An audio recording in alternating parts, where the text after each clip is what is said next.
귀하고 복된 새벽입니다. 오늘도 이 새벽에 나오신 성대로 하나님의 크신 중에 여러분에게 함께 하시기를 축복합니다. 우리가 살아가면서 꿈을 꿀 때가 있습니다. 어떤 때는 좋은 꿈을 꾸어서 기분이 매우 좋을 때도 있지만 어떤 때는 악한 꿈을 꿔가지고 도대체 기분이 나쁘고 이 꿈이 뜻이 무엇인지 참 헤아리기 어려울 때가 많습니다. 이럴 때 우리는 어떻게 해야 될까? 오늘 말씀을 통해서 다시 한번 이 꿈에 대해서 함께 알아보도록 하겠습니다. 본문에 보게 되면 스가랴 선지자가 8가지의 환상의 꿈을 꾸게 되죠. 이 5번째 환상이 오늘의 마지막 장면인데 순금 등장 때와 두 감람나무의 환상을 보게 됩니다. 그리고 그 환상에 대해서 궁금한 점이 있었습니다. 도대체 이게 무슨 뜻입니까? 라고 하면서 천사에게 묻는 장면이 오늘의 말씀입니다. 그래서 이 장면을 보게 되면 복된 삶을 살아갈 때 몇 가지가 있는데 그 몇 가지 교훈을 우리에게 말씀해 주고 있습니다. 그 첫째는 뭔가 하면 진리를 사모하는 마음을 가지라는 것입니다.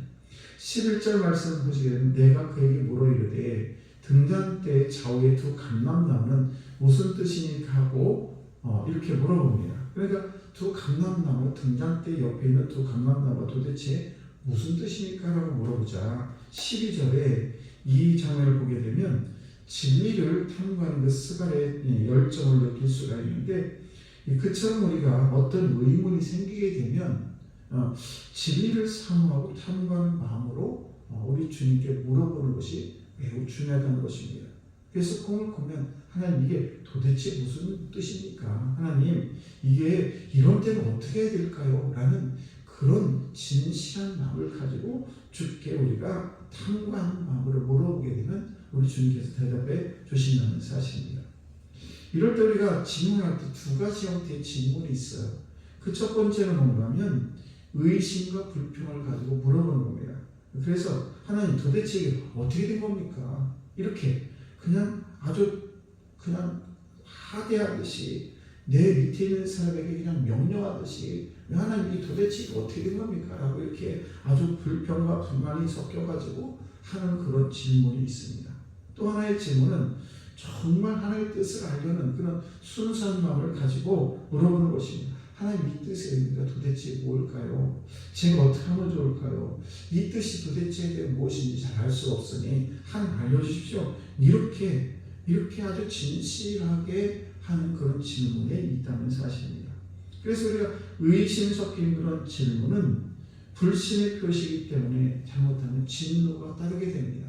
그래서 하나님께서 나에게 뭔가를 사인을 해주시는데 그것에 대해 의심을 하고 이게 도대체 어떻게 된 거야? 이러면서 하나님을 원망하는 듯한 그런 의심을 가지고 하나님께 질문하게 되면 하나님들 얼마나 기분이 나쁘시겠습니까? 그러므로 저와 여러분들은 순수한 마음을 가지고 도대체 이게 무슨 뜻인지 제가 알 수가 없으니 주께서 좀 오늘 저에게 알려주시죠. 이렇게 아주 간절한 그런 사모하는 마음을 가지고 진리를 사모하는 그런 마음을 가지고 우리가 기도하고 그리고 질문해야 될 줄 믿습니다.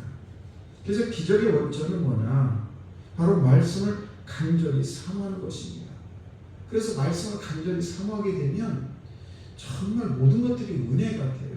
새벽 기도에 말씀이 은혜가 되든 아니면 주일날 말씀이 은혜가 되든 그래서 그 말씀이 내가 진리를 사모하는 마음을 가지고 말씀을 사모하는 마음을 가지고 말씀을 들으면 그게 은혜가 되는데 그냥 어쩔 수 없이 와서 앉아있거나 어쩔 수 없이 끌려와서 앉아있게 되면 그 말씀이 전혀 은혜가 되지 않습니다. 그러므로 저와 여러분들은 마가복음 8장을 보게 되면 마가복음 8장에 7개의 떡과 2-3마리의 그런 물고기를 가지고 이제 4,000명을 먹이는 그런 이야기가 나옵니다. 근데 그분들이 4,000명을 먹을 때 예수님께서 왜 그 4,000명을 먹이셨느냐 하면 그들이 사흘 동안에 주님을 따라오게 되는데 아무것도 안 먹고 예수님을 계속 쫓아다닙니다. 이 사흘 동안 이게 보통 일이 아니죠. 근데 그 사람들은 왜 이렇게 사흘 동안 예수님의 따라다닙니까? 그것은 다름이 아니라 예수님의 말씀을 사모하는 마음. 그렇게 예수님을 조절로 따라다니는 모습을 보면서 예수님께서 너무 사랑과 긍휼로 그들에게 사랑을 베푸시는 장면이 바로 보리떡, 이 7개의 떡과 그리고 2-3마리의 물고기로 그들을 먹이는 그런 장면이 나오게 된 것을 볼 수가 있습니다. 그러니까 우리가 이렇게 하나님의 말씀을 사모하게 되면 하나님께서 그들에게 적절할 때 적절한 것으로 풍성하게 누리게 할 수 있도록 은혜를 베풀는 것을 볼 수가 있습니다. 그래서 우리는 이 세상을 살아갈 때, 또는 내가 꿈을 꾸고 내가 의문이 있을 때, 또는 살아가면서 어떤 일을 만날 때, 하나님 이게 도대체 무슨 사연입니까? 저는 알 수가 없는데 하나님 이것을 통해서 나에게 왜 이렇게 앞에 있는 큰 산이 있습니까? 이 산을 어떻게 하면 될까요? 이렇게 진실한 마음으로, 간절한 마음으로, 사모하는 마음으로 주께 물어보게 되는 우리 주님께서 응답해 주실 줄로 믿습니다. 저는 중국에 살아보지 않아서 잘 모릅니다만 선교사들이 하는 이야기가 있습니다. 중국에 가서 선교를 하고 이제 교회를 거기에 이제 있어 이게 말씀을 전하게 되면 중국 분들이 그냥 수십 리에서 걸어서 그 예배 시간 온다는 거예요. 근데 그분들이 얼마나 사모하는 마음을 가지고 그것도 그냥 몇 시간 막 이렇게 와가지고 몇 시간을 걸어서 말씀을 들으러 오는데 얼마나 그 사모하는 마음이 간절한지 그렇게 하는데 거기에서 엄청난 기적이 일어난다는 겁니다. 실제로 그렇게 일어나요.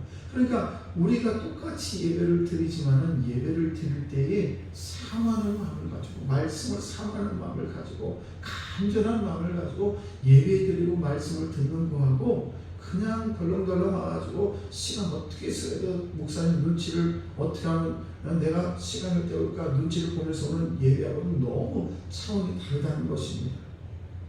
여러분 우리가 이 말씀을 사모하는 마음으로 우리가 모든 것들 마찬가지입니다만은 사모하는 마음을 가지고 말씀을 들을 때에 모든 문제가 예수의 이름으로 풀려질 줄로 믿습니다. 여러분 오늘도 이렇게 7개의 떡과 2-3마리의 고기를 가지고 4,000명이 먹고 남고 그들이 굶주린 그런 몸을 가지고 예수님의 말씀을 사모하는 마음을 가지고 주 앞에 왔을 때 주님께서 그들이 진리를 사모하는 그런 마음을 감동을 받으시고 이렇게 베푸신 것처럼 오늘도 저와 여러분들이 말씀을 사모하게 되면 오늘도 하나님의 은혜가 축복이 여러분에게 넘쳐나는 것을 꼭 기억하시고 오늘도 주의 말씀을 늘 사모하시고 진정으로 진리를 사모하는 그런 마음을 가지고 우리의 문제를 주께 아뢰는 저를 다 되시기를 주의 이름으로 축복합니다. 기도하겠습니다.